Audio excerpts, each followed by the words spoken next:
Well, the thing is that, you see, kidnapping has become such a complicated adventure that the common currency there is money, whereby if you have the money, you pay yourself out.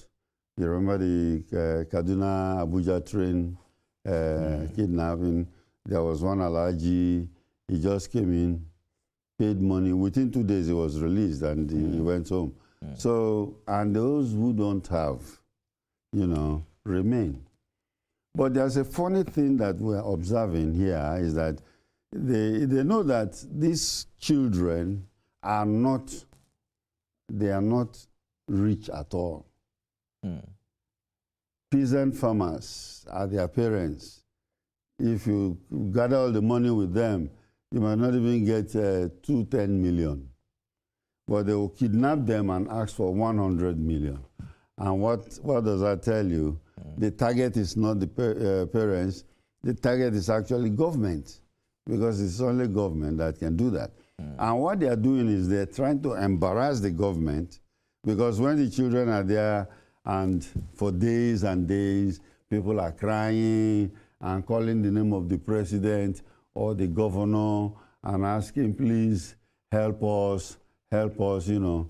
And when they do that, it's a pressure, it's a form of pressure that I think any human being who have empathy will succumb to. There is also the, you know, I had the Chief of Army, the former Chief of Army staff on the show last week, who talked about whether or not we're paying attention to political transitions. That this happened in 2015, you know, prior to that election, and that even claimed that some politicians, which corroborate some of your claims in this book. Yes. Do we have hard evidence?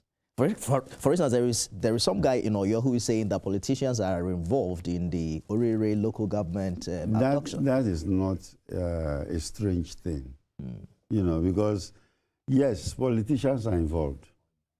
And their major objective is to embarrass the government.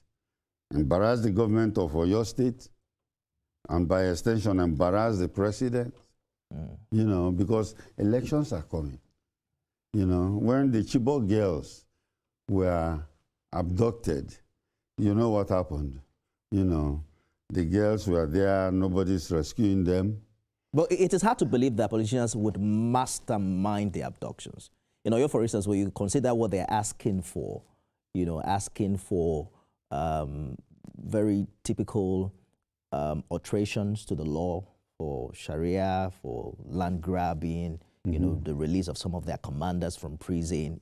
You wonder, that could have been masterminded by a politician. It's masterminded by politics, because remember, we have two systems of government in the north and south of this country. The first one, the penal law that people are following there. In fact, there are some governors that have gone ahead to install Sharia law. The south is not like that. And then, of course, you find out that some people are really, their major objective might be Islamize the whole place, Islamize the whole country, so that it is known as an Islamic Republic of Nigeria. Does DSS know these people? That is their job, to know. So if you know them, why are you not doing anything about it? Well, it is not a matter of you know, then you start to go and do something about it. DSS actually take direction from the president. And I think I've discussed this with you before.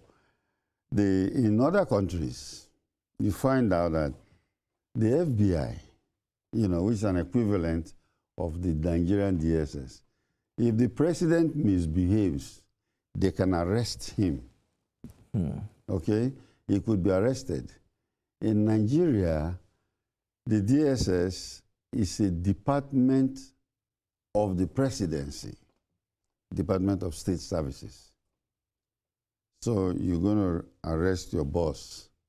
You know, it doesn't happen like that. So the best, or professionally what the DSS could do, is advise and point out the loopholes and the fault lines to the president.